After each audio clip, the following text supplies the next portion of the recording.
Bonjour, aujourd'hui dans cette vidéo nous allons apprendre à utiliser le tableur Microsoft Excel afin de réaliser des simulations d'expériences aléatoires. La première chose que je dois vous rappeler, c'est que Microsoft Excel travaille avec un système de cellules et que dans chacune des cellules nous allons pouvoir rentrer des formules, nous allons pouvoir obtenir des résultats. La première chose à préciser, c'est que chaque formule doit commencer par égal. Si vous ne mettez pas égal et si vous rentrez ce que vous croyez être une formule mathématique, par exemple, nous allons le voir tout de suite, mais la fonction aléa, en tapant sur entrée, on s'attend à avoir un résultat. Or, comme il n'y a pas de égal, Excel considère que ce n'est que du texte. Donc, vous devez débuter par égal. C'est grâce à ce signe que le tableur reconnaît que vous rentrez une formule. Et nous allons tout de suite rentrer la première formule qui est aléa. Aléa, comme aléatoire, est une formule qui demande à Excel de créer, de donner un nombre au hasard, d'où le caractère aléatoire, compris entre 0 et 1. Donc vous voyez tout de suite que nous trouvons ici ce nombre-là. Voilà, le résultat de notre fonction aléa. Vous connaissez aussi certainement l'étirement de formule pour ne pas avoir à recopier notre fonction aléa dans toutes les cellules. Parce que là, j'ai pris un nombre au hasard compris entre 0 et 1 grâce à ma fonction aléa. Mais si je veux répéter cette expérience, je ne sais pas, une vingtaine de fois, je ne vais pas m'amuser à rentrer 20 fois ma formule. Je sélectionne la cellule dans laquelle j'ai tapé ma formule. Vous voyez ici, dans le coin en bas à droite de ma cellule, un petit carré. Si je me place au-dessus, mon curseur change de forme, je clique et j'étends ma sélection. Et voilà, en regardant là-dedans, c'est bien la formule aléa. Là aussi, c'est-à-dire qu'il a répété ma formule jusqu'à la cellule A23. Ce qui me permet de voir d'ailleurs que cette fonction aléatoire génère un nombre, comme je vous l'ai dit, au hasard, compris entre 0 et 1. Bon. Alors pour nous, les types d'expériences que nous allons rencontrer sont très souvent, parce que vous savez très bien que les mathématiciens ne sont pas des gens très originaux, nous allons rencontrer des expériences où on va lancer un dé à 6 faces ou plus, où on va lancer une pièce de monnaie, donc ce sera un résultat pile ou face. On peut avoir d'autres expériences, mais aujourd'hui je vais principalement traiter ces deux cas. On va commencer par la pièce de monnaie. La pièce de monnaie, nous obtenons un résultat qui est soit pile, soit face.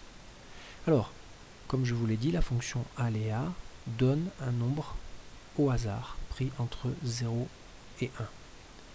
Mais nous, ce qui va nous intéresser, ce serait plutôt d'obtenir un nombre entier, ce serait même plutôt d'obtenir soit le nombre 0, soit le nombre 1. Voilà. Et on affecterait par exemple le résultat 0 au résultat pile et le résultat 1 au résultat face. Voilà. Ça c'est quelque chose que l'on peut convenir ensemble. Vous verrez après qu'il y existe une façon beaucoup plus élégante et plus sympathique, je dirais, de traiter le problème. Revenons à notre tirage, à notre pièce de monnaie. Je me place par exemple en A3.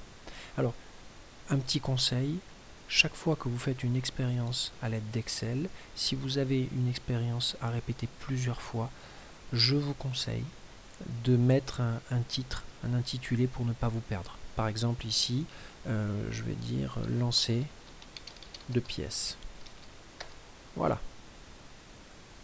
Maintenant, dans la cellule A4, je vais rentrer ma formule. Ma formule qui doit donc, je vous le rappelle, obligatoirement commencer par égal. Vous savez maintenant, je vous l'ai montré, que si vous commencez par aléa, vous n'obtiendrez que des valeurs, enfin pratiquement que des nombres à virgule, que des décimaux. Nous, ce que l'on va faire, c'est que l'on va rentrer la fonction ENT aléa. Pardon, avec les parenthèses comme ceci. Alors, ENT aléa veut dire quoi? Veut dire qu'Excel, par la fonction aléa, va générer un nombre aléatoire, d'accord, et le ENT, on va prendre la partie entière. Donc on tape entrée et on obtient 0. On étire notre sélection jusqu'à 24 et on s'aperçoit qu'on n'obtient que 0. Alors là on a un problème. Pour essayer de comprendre ce problème, on va revenir faire une comparaison avec notre fonction aléa. Et on regarde. Eh oui, la solution elle est évidente. Quand vous regardez tous les nombres aléatoirement créés par Excel, comme nous ne travaillons qu'entre 0 et 1, je vais dire 99 fois sur 100, et même de manière beaucoup plus fréquente, nous allons obtenir un nombre qui ne sera pas 1. Et si vous prenez la partie entière de chacun de ces nombres, ben, la partie entière c'est 0. Donc il est tout à fait normal qu'on ne trouve que 0. Et donc notre lancer de pièces n'est absolument pas cohérent. Pour résoudre ce problème, eh bien en fait Excel on a une autre formule. On va rajouter le plus 0,5. Alors qu'est-ce que ça veut dire? En rajoutant ceci, et vous aurez la formule générale dans votre fiche de cours, eh bien on indique à Excel que on veut créer un nombre aléatoire, qu'on va prendre sa partie entière, avec une probabilité qui est à 0,5. Qu'est-ce que ça veut dire? Ça veut dire que, en fait, Excel va générer un nombre aléatoire qui sera soit 0, soit 1, et que le 1 apparaîtra 50 fois sur 100, et que le 0 apparaîtra 50 fois sur 100. Ce qui est exactement ce que nous voulons dans notre lancer de pièces. Voilà. Je vais étendre ma sélection à nouveau, et là je m'aperçois d'une chose, c'est que j'ai cette fois-ci des résultats qui sont à 1. J'ai beaucoup de résultats qui sont à 0 et j'ai des résultats qui seront à 1. Donc on avait dit, si on se souvient bien, que le 0 c'était pile et que le 1 c'était face. Bon. L'histoire du plus 0,5, c'est pour ce que l'on appelle un lancer équiprobable. Je vous rappelle que lorsque vous lancez une pièce, eh bien vous avez une chance sur 2, donc 50% de chance d'obtenir soit pile, soit face. C'est grâce à cette formule que nous allons pouvoir reproduire le lancer de pièces. Bon. Avant toute chose, je vais préciser je vais modifier la formule de manière à avoir à la place de 0 et de 1 le résultat pile ou face, ce qui sera beaucoup plus facile pour moi parce que comme ça il n'y aura aucune confusion. Pour cela, nous devons mettre une condition, c'est-à-dire utiliser la fonction si, et une condition se place au début. Donc, on va mettre si, et les conditions se placent entre parenthèses, donc le début de la condition est ici, la fin de la condition est ici. Donc on dit que si notre nombre pris au hasard avec une probabilité de 0,5, donc si le résultat pris au hasard avec une probabilité de 0,5 est égal à 1, on avait dit que 1 c'était face, alors on met un point virgule, et si notre résultat est égal à 1, le résultat sera face, sinon ce sera pile. Pardon. Voilà. Maintenant, j'obtiens pile. J'étends ma sélection. Et là, j'ai mes résultats qui apparaissent sous une forme qui est quand même plus facile à traiter pour moi, pile ou face. Voilà. Une autre petite remarque. Vous constaterez qu'à chaque fois que je modifie un paramètre, eh bien, mes résultats changent. Excel va relancer une expérience, va refaire un tirage. Donc, il est illusoire de penser que nous allons pouvoir compter le nombre de piles et de faces et faire le calcul. Pourquoi? Parce qu'à chaque fois qu'on cliquera sur une fonction ou qu'on appuiera sur entrée, eh bien, on va relancer une expérience et les résultats seront différents de ce que nous avons constaté. D'ailleurs, je vous précise une chose, si vous voulez relancer une expérience, la touche F9 de votre clavier le fait automatiquement, regardez. Voilà, à chaque fois, mes résultats changent, j'appuie à chaque fois sur la touche F9. Donc vous voyez qu'il faudrait trouver un moyen pour que notre tableur, le tableur, compte les résultats à notre place. Surtout que là, je n'ai que 20 lancés. Vous savez d'après votre cours que on peut aller des fois jusqu'à 500, 1000 lancés et que justement la fluctuation des résultats est d'autant moins importante que notre échantillon est grand. Donc il est totalement impossible de compter à la main le résultat d'une expérience ou le résultat de pile ou de face si on a par exemple 500 lancés. Ce que l'on va faire, c'est que on va utiliser une fonction, on va demander au tableur de faire ce travail à notre place. Alors, comme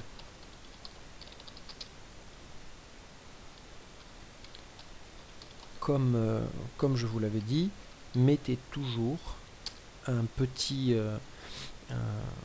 titre pour savoir ce que vous avez déterminé. D'ailleurs, vous avez vu, dès que j'ai appuyé sur Entrée, mes résultats ont changé. Bon, pour que Excel compte les résultats à notre place, c'est une formule qu'il faut rentrer. À partir du moment où c'est une formule, on commence par un égal. La formule que l'on doit employer pour que Excel compte, c'est nb.si. Voilà. Donc on a une petite bulle d'information qui dit que ça détermine le nombre de cellules non vides répondant à la condition à l'intérieur d'une plage. Jargon un peu technique qu'on va expliquer. En fait, NBSI, on va indiquer la plage de cellules, c'est-à-dire sur quelle cellule l'ordinateur doit repérer les résultats et surtout quels résultats il doit repérer. Alors, la cellule, la plage se met entre parenthèses, elle commence ici et elle s'arrête en A24. Vous avez vu, automatiquement, il m'indique le début de la plage A4 et la fin de la plage A24. Et moi, je vais, après avoir mis un point-virgule, il y a marqué critère, et bien le critère que je veux, comme j'ai dit que je voulais compter le nombre de résultats face, eh bien, je vais lui indiquer que le résultat que je recherche, et que je cherche à dénombrer, c'est face. Et là, il me dit que dans cette expérience, j'ai 13 faces. 1, 2, 3, 4, 5, 6, 7, 8, 9, 10, 11, 12, 13, on est bien d'accord. L'avantage, c'est que je change d'expérience, mon résultat s'adapte tout de suite. Encore une fois.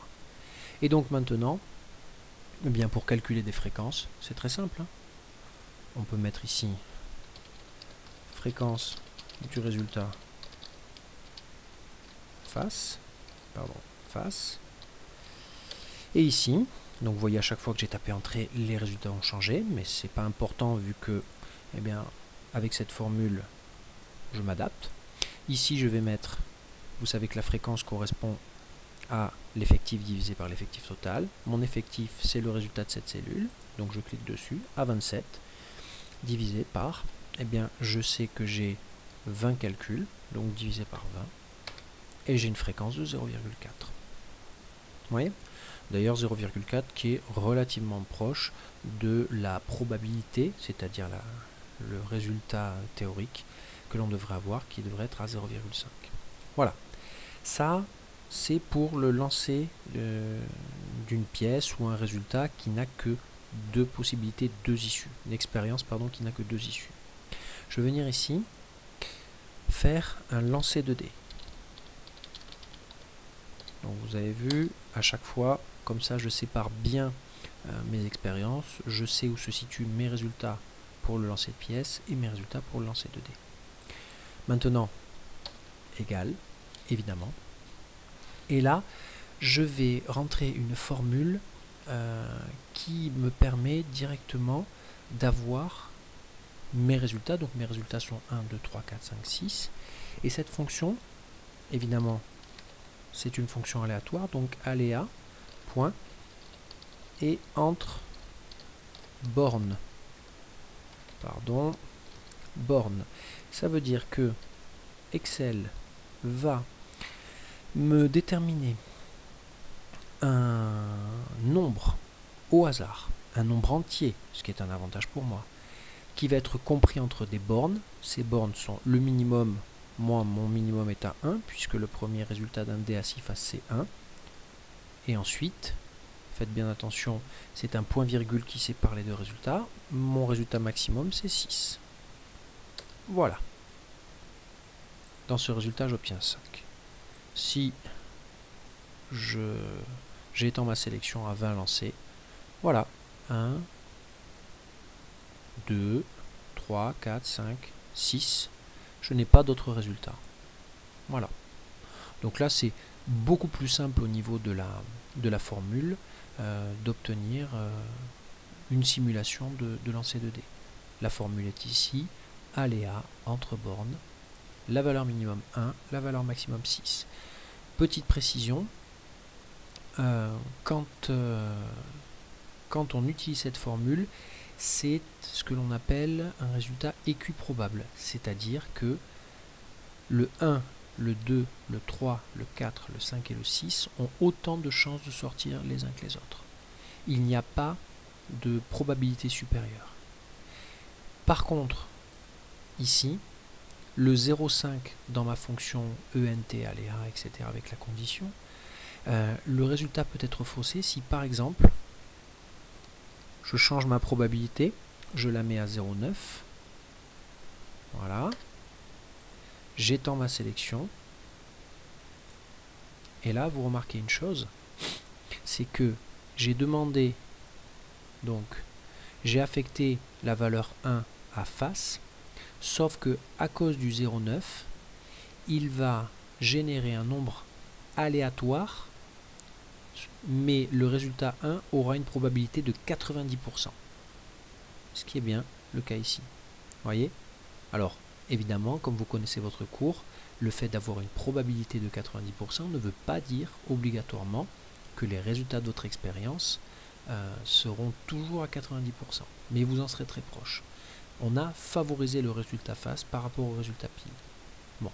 Par contre, si on veut reprendre le lancer d'une pièce non truquée, il faut bien évidemment mettre une probabilité à 0,5. Et donc ici pour nous rectifier notre travail.